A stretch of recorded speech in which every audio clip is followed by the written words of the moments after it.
morning and welcome to Compliance in the Broadsheets, our weekly look at what's in the newspapers and what we've covered in our own news pages. I'm Alex Robson, Managing Editor at Complinet, and I'm with Peter Elstob, our Markets Editor. Peter, lots of content in the papers this morning, a dream for compliance officers on the front pages of every paper that I can see, particularly something that you've been looking at, George Osborne's potentially tricky meeting in Brussels yesterday.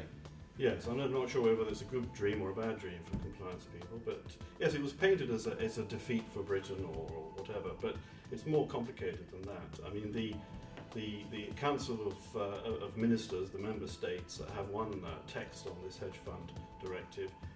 The Parliament has another, and there are good bits and bad bits from the industry's point of view in each. And the question is how, in what are called the trilogues, the three-way discussions between those two and the Commission, how the best sort of outcome is going to be achieved, hopefully.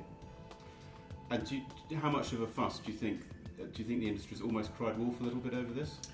That will become clear one way or the other, I think, because this is going to go through in a form that the industry will not be particularly happy with. And all these dire warnings about everyone moving to Switzerland or somewhere will be borne out or not. Lord Miners, the previous City Minister, was saying ahead of the vote late last week, even though he's no longer in office, that Britain had already won quite a few concessions before the vote. Is that your reading of it? I think in the Council, that is the Member States, there is some movement towards allowing what are called private placement regimes in each Member State to continue. That will bypass the problem that will mean there won't be a need for an EU passport internally.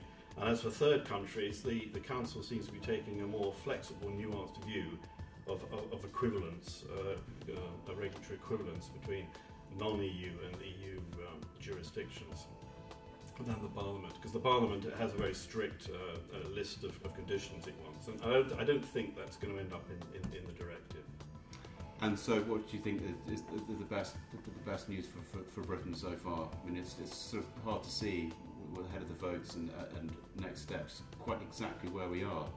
Well, as Sharon Bowles, who chairs the Parliament's committee on this, she's a Brit, she's a Liberal Democrat, and she's on the economic Liberal wing of the Lib Dems, and so she told me last night that it was the agenda of these trilogues, these three-way talks. That's what it's all to play for, and a lot can move, hopefully, in a good direction during those talks that start at the end of this month. Right. And also we've got in the papers today, this has been well trailed beforehand, that Johnny Cameron, the former head of global markets at RBS, was going to accept a ban from the industry, although it's not necessarily how people might interpret it. Yes, I mean, a deal has been done behind closed doors, let's be honest. Is that a good thing? Could the FSA have nailed him if they'd gone the distance?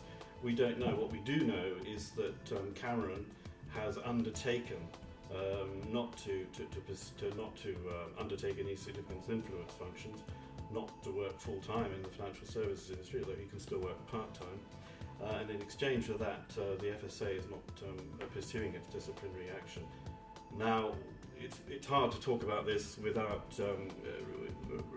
realising that there is a larger picture here. I don't want to say any more than that, but there's a larger picture going forward. We also have a couple of other pieces of news in the papers today which will be of interest to Complinet readers. The German government at its regulator BaFin, has imposed a short-selling ban on European government debt to stop speculators trying to profit from a falling euro.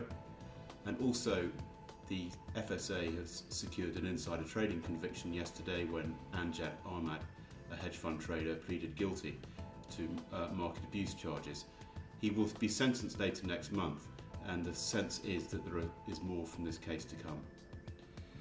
Log into Complinet Complete for more coverage of these stories and join us next week for Compliance in the Broadsheets.